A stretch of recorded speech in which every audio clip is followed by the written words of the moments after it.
Goeienaand, good evening, fellow South Africans and citizens of the world.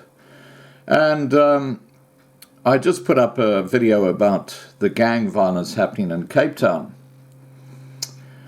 And what about in the Gauteng, Pretoria, Johannesburg area?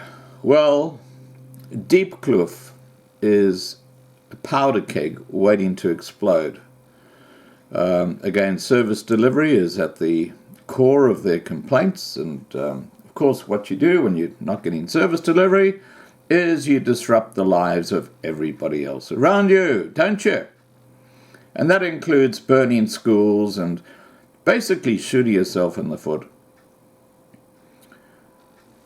I'll show you a little video in a second, but and also an image which will show the roads that have been basically been blocked by rocks and crap that these idiots have put on the road. Police are on high alert following threats of a service delivery protest shutdown in Deepcliff, west of Johannesburg. This after a message has been doing the rounds on social media that the township would be closed down from Monday the 15th of July to Tuesday the 16th of July. That's tomorrow, Johannesburg time. Among the demands in the message are that local leaders want money to be made available to supply electricity to all informal settlements in the area. Now, we'll get back to that after I've shown you the video and the image. Another demand is for all undocumented, i.e. foreign residents, to leave the area. Police spokesperson Captain Makokwani Maja said the circulating message cannot be confirmed as either bogus or legitimate. We are, however, aware of it and ready to deal with it, he said. If true, the shutdown will see road closures of major highways such as the R511 and the N14, which link Pretoria and Johannesburg. Schools will apparently be disrupted as well as taxi operations and construction projects. So, okay, let's have a look at that video first.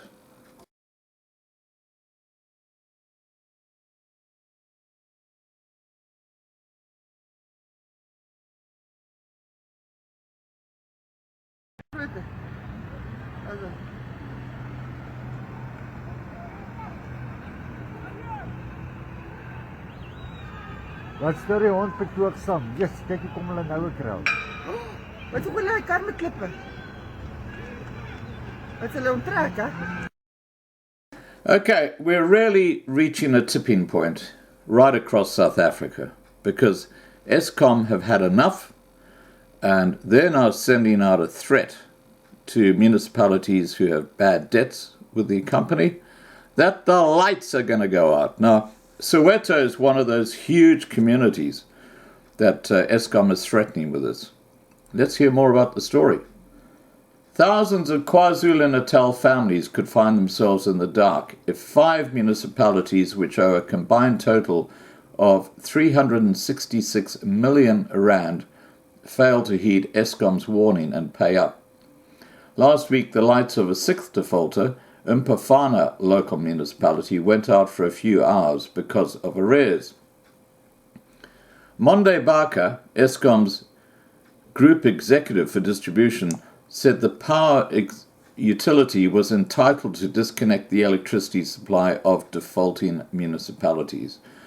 Eskom is under a statutory obligation to generate and supply electricity to the municipalities nationally on a financially sustainable basis, said Barker. In order to protect the national interest in the sustainability of electricity supply, it becomes necessary for Eskom to exercise its right to disconnect the supply of electricity to the municipality when other means of collecting debt prove ineffective.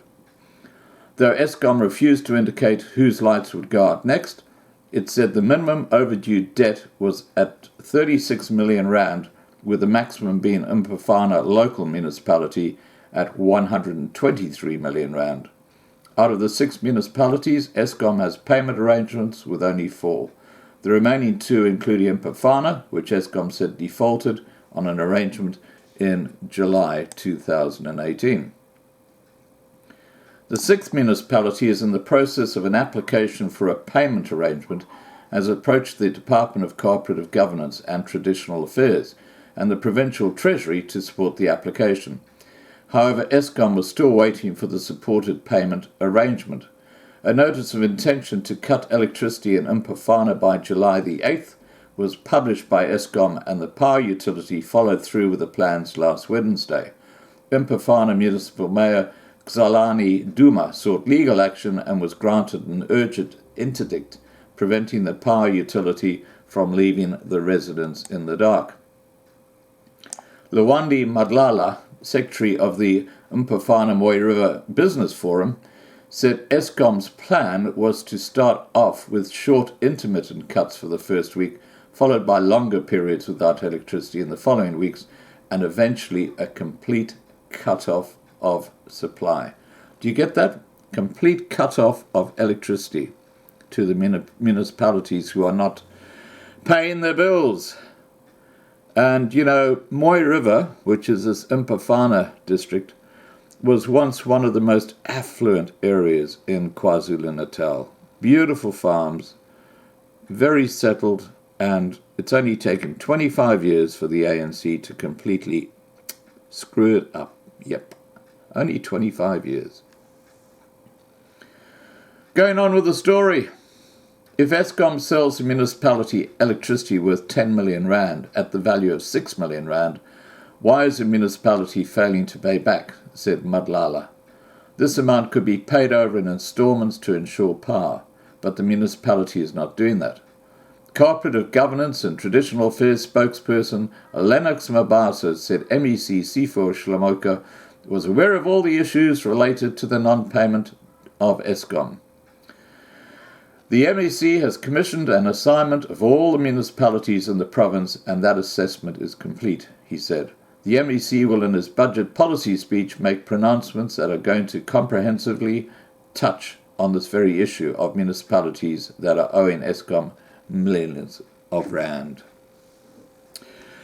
What's my take on this? It's like a car screaming down the highway at 150 miles per hour.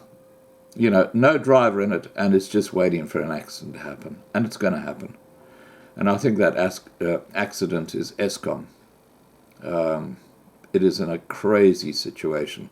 And while Eskom is completely debt-ridden, guess what's happening in the Middle East?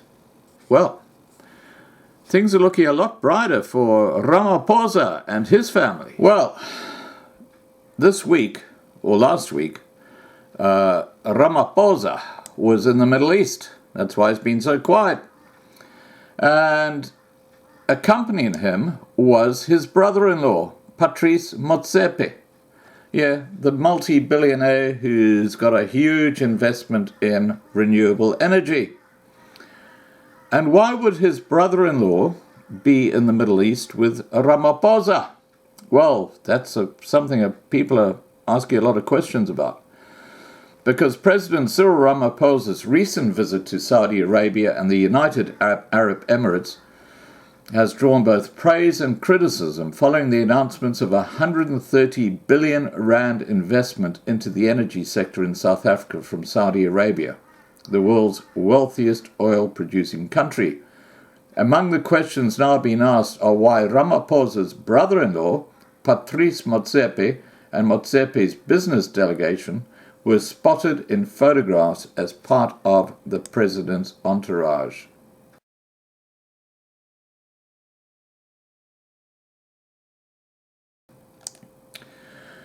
So, you've got two sets of rules, haven't you? It's called connections, corruption, and incompetence. All right, guys, please remember to subscribe to be kept informed, ring the bell for updates, and have a great evening.